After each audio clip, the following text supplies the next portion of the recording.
Bonjour à tous et bienvenue dans cette nouvelle vidéo de la chaîne Kanjian. Aujourd'hui, nous allons parler d'un sujet un petit peu particulier qui est une application pour compiler en ligne des applications pour votre Flipper 0 comme le faisait flipc.org. Avant de faire ça, c'est la rentrée 2024, on va dire, septembre 2024 pour cette vidéo. C'est quand même la troisième rentrée de la chaîne, mine de rien, tout de même déjà. Merci à vous, merci aux abonnés, vous êtes bientôt 4500 abonnés, merci à ceux qui souscrivent à la chaîne, vous êtes de plus en plus nombreux, on a eu des désouscriptions, ce que je peux comprendre, c'est normal, il n'y a pas de problème à ça, c'est le but du jeu, vous pouvez souscrire un mois, 2 mois, et après arrêter votre souscription, ça fait toujours plaisir, même si vous l'avez fait qu'un mois, voilà, sachez-le, ça apporte toujours une pierre à l'édifice. Que dire de plus dans cette rentrée? On va parler aussi prochainement de ça. Des tiles, donc des smart tags et notamment de Find My Flipper la semaine prochaine si tout va bien. J'en profite aussi pour redire que j'ai ouvert une boutique Etsy pour vous vendre, si vous le souhaitez, des antennes, des stickers, des choses comme ça. Donc là on a une promotion en cours pour la rentrée, toute petite, mais peut-être que d'autres arriveront après pour ces devices-là. On a posé la question sur le Discord, donc oui, c'est bien la boutique officielle Kanjian.fr, d'accord? Il faut que je refasse un peu de branding, etc. Et je vais avoir un peu plus de temps dessus. Vous êtes d'ailleurs un peu plus de 550 maintenant sur le Discord. Merci aussi également là-dessus. Ça fait très plaisir de voir cet engouement qu'il y a au niveau de la communauté. Et ça discute un peu, ça échange des sujets divers et variés, donc ça fait toujours plaisir. Venons donc à notre sujet du jour. Il y a quelque temps, on avait parlé de comment compiler des applications en ligne. Il y a une ancienne vidéo, il y a un an, un peu plus d'un an maintenant, via l'application flipc.org, sauf que maintenant flipc.org a été fermé par son auteur, qui est Derek Jamison, donc qui est toujours très actif dans la communauté Flipper 0 anglophone. D'ailleurs, on le remercie parce qu'il fait quand même pas mal de jobs également sur des applications. Je n'ai jamais su pourquoi, je n'ai pas trop cherché non plus, il avait fermé ce service flipc.org. Et c'est vrai que moi ça m'embêtait parce que je cherchais toujours un peu de solutions pour compiler certaines applications, parce que c'est pas dispo sur le firmware que j'utilise, ou on n'a pas la bonne version, etc. Ou moi-même j'ai peut-être avoir envie un jour de compiler une application que je vais créer. J'avais fait une vidéo là quelques temps, il y a 3 semaines, si j'en crois le timer de YouTube. Et donc du coup, sur cette vidéo, on avait vu comment compiler avec le FBT du firmware officiel, pouvoir compiler des applications, que ce soit pour le firmware officiel ou d'autres firmware. Aujourd'hui, on va pas mettre les mains dans le cambouis, je vous fais une version user-friendly, zéro skill de développeur nécessaire. On est vraiment sur, vous avez trouvé une application qui n'est pas sur votre firmware, qui est le firmware officiel Momentum Unleashed, j'expliquerai après pourquoi. Vous voulez la compiler, elle a un GitHub, elle a un GitLab, et vous allez voir, c'est très simple. Pour ce faire, moi je vous ai fait une application en ligne sur le fzoc.kanjian.fr. Voilà, c'est ma version que je vous mets à disposition. Vous pouvez l'utiliser. Elle est entièrement gratuite. Elle n'a pas vocation à devenir payante tant qu'il n'y a pas d'abus. Si jamais je vois qu'il y a des abus et des gens qui font 2000 soumissions par heure, alors c'est pour ça qu'il y a un CAPTCHA Cloudflare dessus. C'est pour limiter aussi un peu le float sur l'applicatif. Voilà, il n'y a pas de raison que ça devienne payant.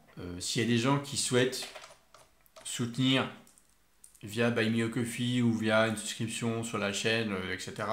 Ça permettra éventuellement, si un jour ça se fait sentir, d'augmenter la taille du serveur pour pouvoir gérer cette application-là. D'accord?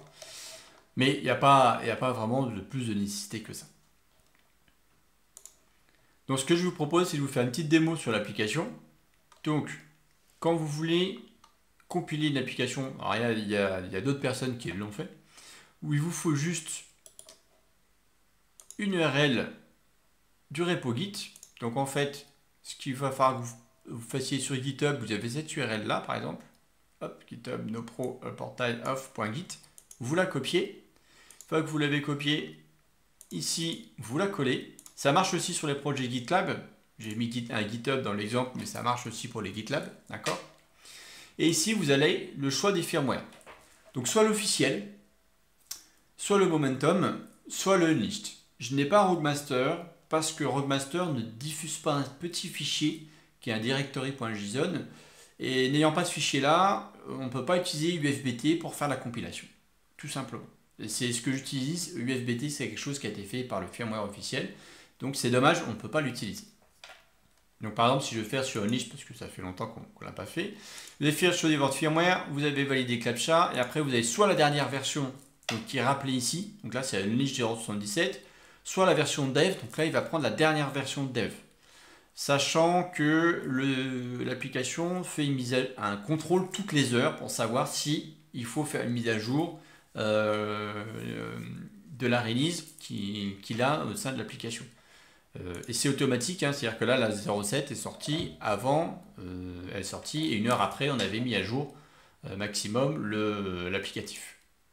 Donc là on fait release, on va cliquer sur démarrer la compilation. Et au moment où vous démarrez la compilation, vous avez un petit message qui vous dit qu'il va falloir rafraîchir votre page régulièrement. Donc on va actualiser la page. Là vous voyez que le statut il est pending. Pourquoi? Parce qu'en fait vous avez une tâche qui tourne toutes les minutes et toutes les minutes il va venir réaliser toutes les compilations qui ont été demandées. Donc si vous avez de la chance, elle arrive au même moment. Donc là on va devoir attendre une minute. Ça va me permettre de vous présenter les autres écrans de l'application. Donc là votre statut est en attente. Donc on attend que le système qui gère les tâches vienne passer et génère votre point FAP. Parce qu'en fait, au final, ce que vous allez télécharger, c'est ça, ce sont des points FAP que l'on va venir télécharger avec, sur l'application et qu'on va pouvoir utiliser avec le Flipper 0. Donc ici, c'est rangé par ordre de dernière soumission, dernière demande de compilation. D'accord? Donc là, à 10h10, on est en temps UTC. Je précise quand même, parce que ça peut avoir son importance. D'accord? Donc là, vous voyez le nom de l'application, la date, l'heure UTC à laquelle ça a été fait, le firmware qui a été utilisé, et la version du firmware, et si c'est une release ou une dev. Par exemple, je n'ai pas encore fait mon upgrade sur Momentum 0.7, mais si par exemple l'application Upython que je n'ai pas m'intéresser, quelqu'un a déjà demandé la compilation, donc j'ai juste à faire téléchargement. Ah, donc là, elle a été déjà effacée. Donc, c'est le cas de l'exemple, où elle n'a pas fonctionné. Un autre cas d'exemple. C'est moche parce que c'est l'effet démo. Donc, voilà. Donc là, j'ai le niche qui est là. Donc là, le niche, ça marche bien. J'ai le Apple BLE spam qui a fonctionné. Parce que là, typiquement, celui-là, DC77, quelqu'un l'avait déjà fait. Et en fait, ça fonctionne déjà. Donc, je peux déjà l'utiliser sur mon Momentum 0.7. Donc, vous avez tout ça. Ici, vous avez donc le nom, la date, les informations sur le firmware, c'est important. Ça vous permet, vous, de télécharger quelque chose. Et ici, vous avez l'URL du Git. Donc, vous cliquez ici, ça vous ramène directement sur l'URL du dépôt. Et pour avoir un peu plus d'informations sur l'application, par exemple, Apple BLE Spam, bon, ça on connaît bien. Mais typiquement, quand j'ai vu celle-là que je ne connaissais pas, je suis allé voir. Donc ça, c'est une application pour pouvoir jouer du micro Python directement depuis votre carte SD du Flipper 0. Donc, ça peut être intéressant. Et ça, c'était pour une gestion d'horloge sur les antennes RFID. Donc on peut découvrir d'autres applications comme ça aussi, ça on est un peu curieux. Et j'ai découvert qu'il y a une personne qui a voulu faire un extra bundle, ça va me permettre de vous expliquer un peu les statuts. Donc on a le statut impossible, c'est que vous avez soumis un repo GitHub ou GitLab qui ne permet pas de compiler en fait l'application. Et ici, typiquement, c'est que ce n'est pas une application, mais c'est la liste de toutes les applications en fait, du firmware Momentum.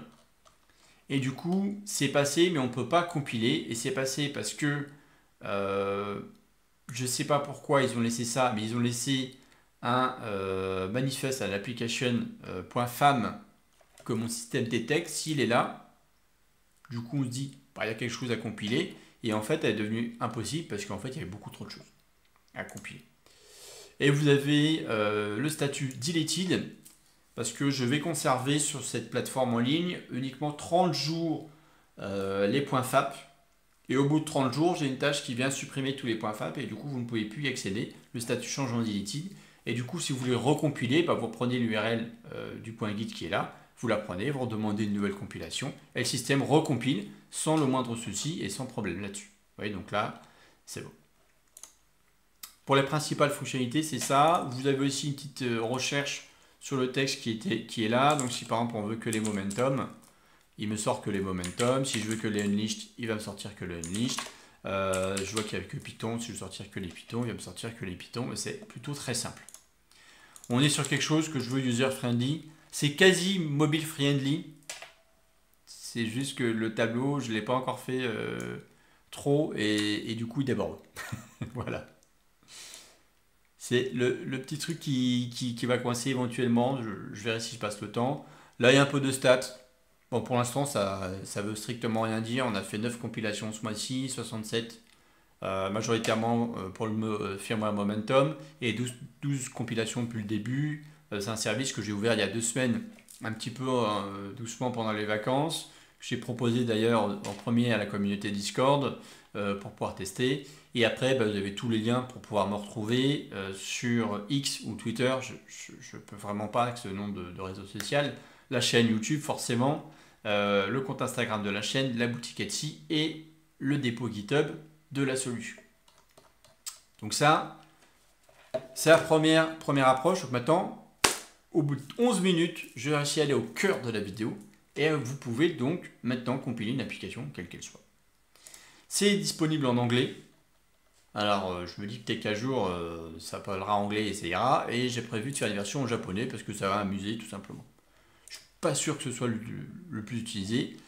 Il n'y a aucune stat à part les stats qui sont là. C'est full RGPD friendly. Je ne mets aucun cookie sur vos navigateurs. Les seuls cookies que vous avez, c'est Cloudflare qui est aussi super user friendly et très RGPD compliance. Donc il y a zéro problème là-dessus. Vous avez la petite page la petite pop-up de mention légale parce que les icônes, je ne les ai pas faites, je les ai pris sur Icon H. Donc voilà, il y a 2-3 images que j'ai utilisées en background qui sont en fond aussi. Si vous voulez me contacter, il y a la page sur le blog directement ou via mes réseaux sociaux. Et vous avez les mentions légales minimales qui doivent être présentes. Donc, comme je le disais, j'ai fait un repo guide parce que je vous mets en open source le code source de ça, d'accord. Donc on a 2 manières de l'installer, soit via Docker, soit vous pouvez le faire from scratch, comme une application web à l'ancienne. Alors, c'était Nidouille sur Twitter qui avait relancé le débat, Docker uniquement ou installation à la mano.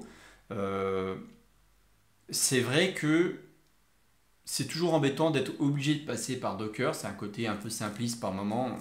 Ça rend les choses simples, ça rend surtout les choses abstraites de faire ça comme ça. Vous maîtrisez moins. Et ça crée des problèmes potentiels de sécurité si vous ne gérez pas vos Docker correctement. Donc ça, c'est un autre problème. On reviendra peut-être, si ça vous intéresse, sur des vidéos de comment on va sécuriser une installation Docker, un déploiement Docker, qu'est-ce qu'on peut faire. L'OS Top 10 propose un Top 10 sur le Docker dédié. Vous avez CS Workbench sur le Docker, mais qui est un truc énorme. On a les recommandations de l'ANSI, enfin on a pas mal de choses qui sont dessus. Donc je vous ai proposé de faire les deux. Je ne vais pas vous mentir. Proposer un déploiement Docker et un déploiement non Docker, c'est en fait un casse-tête en termes de développement. Il est beaucoup plus simple de maintenir une version que de se dire qu'il faut que ça fonctionne dans les deux. Et j'avoue que j'ai dû mettre 3 semaines, alors j'ai pas fait que ça parce que je bossais à côté, pour faire le dev de l'outil et j'ai dû mettre 1 semaine et demie pour faire la version dockerisée. Ça m'a un peu pris du temps plus que je ne l'aurais pensé. Parce que Docker, moi j'utilise beaucoup de travail dans le déploiement et la sécurisation de ces images. La création d'images Docker, c'est pas ce que je fais moi. Donc ça faisait longtemps que je ne l'avais pas fait et je sais pourquoi ça faisait longtemps. Voilà. Donc vous êtes libre de faire des pull requests, de forker le projet, de faire des commentaires, déclarer des issues s'il y a des problèmes, etc. C'est une vraie vie de projet. J'ai mis le sponsoring sur le projet. Voilà, n'hésitez pas à faire de Buy Me a Coffee pour faire de la donation, à faire des dons directement, à faire des souscriptions sur la chaîne YouTube pour soutenir aussi le project. D'accord? C'est important pour moi d'avoir quelque chose voilà, qui est simple. Pour l'instant, on a 3 firmware. Si vous avez d'autres firmware que vous voulez utiliser, bah, faites une pull request en ajoutant le firmware, en mettant bien les adresses de directory.json. C'est important. Et une fois que vous avez récupéré votre point FAT, bah, c'est pas compliqué, hein. Là, j'en ai récupéré quelques-uns. Je vais connecter mon flipper 0. Tac, tac. Est-ce que j'ai ici? Voilà. Tout ce que je voulais. Parfait. Donc là, hop. Donc ici, j'ai les points fab que j'ai téléchargés. Ici, j'ai mon flipper 0, donc sur la carte SD.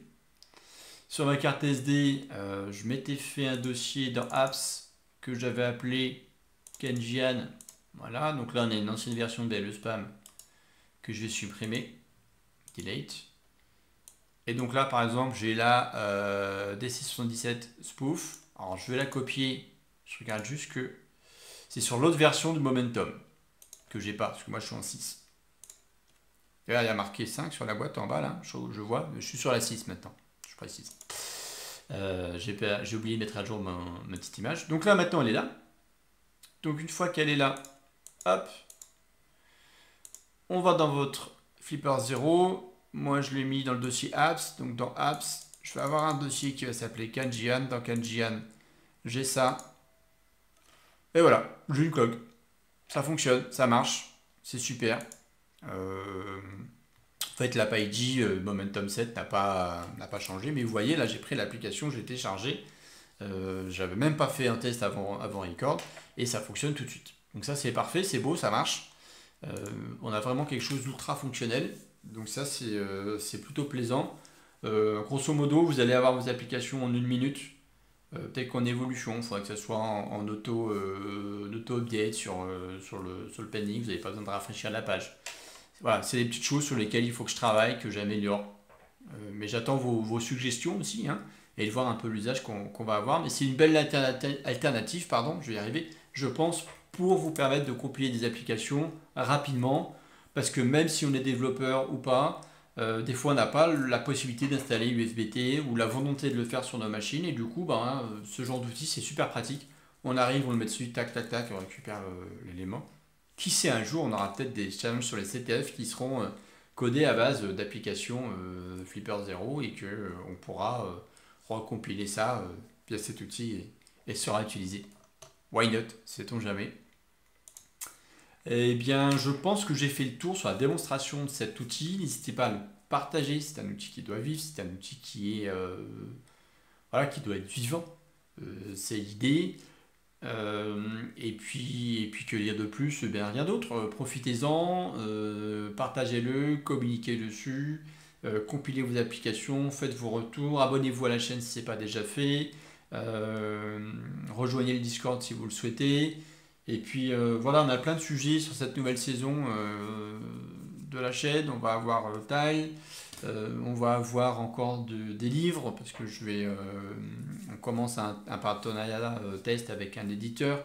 On va faire un test sur un ouvrage, on va voir si ça prend. On va avoir encore de la cryptographie.